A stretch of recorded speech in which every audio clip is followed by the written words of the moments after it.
On a walkabout in Regina's North Central neighborhood, Councillor Andrew Stevens says derelict houses are more than an eyesore. In this neighborhood, if a building is set on fire, it could in the past sit there for months, if not years. It drags down an entire neighborhood. It makes people feel unsafe. Stevens says bylaw officers are taking action, but the city says there were 146 boarded up properties in the area as of April.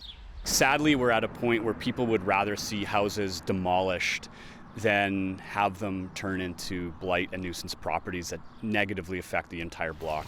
The city's community standards bylaw lays out rules around how property owners must maintain their land and houses, and penalizes those who don't comply. But what the bylaw defines as a nuisance can be controversial. Experts say they decrease the value of neighboring properties and create unsafe environments. All of these back ones are boarded and have been for a little while here. The city says landowners are supposed to make repairs within 90 days, but the time frame can be extended depending on the circumstances. This resident says those delays are a problem. When you get an empty house and if it sits empty for a long time, that puts stress on all the neighbors. So like everybody else who's living there, you kind of have to watch out for it because nobody wants that to be broken into. Some people use the derelict houses for shelter, inviting the risk of fires. Others may steal things like copper wiring, which opens the possibility for explosions. They also add to the stigma around places like North Central.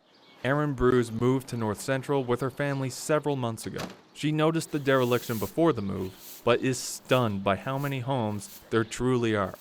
You would never see anything like that in Cathedral neighborhood, and it's the same ward. So how is it that we have so many issues and homeowners that aren't being addressed? The city says 22 properties were demolished throughout Regina last year, including 15 in North Central, and there are more being torn down this year. But Bruce wants to see demolitions and repairs made more quickly because she says the dereliction makes the neighborhood feel neglected by the city. Nicholas Frew, CBC News, Regina.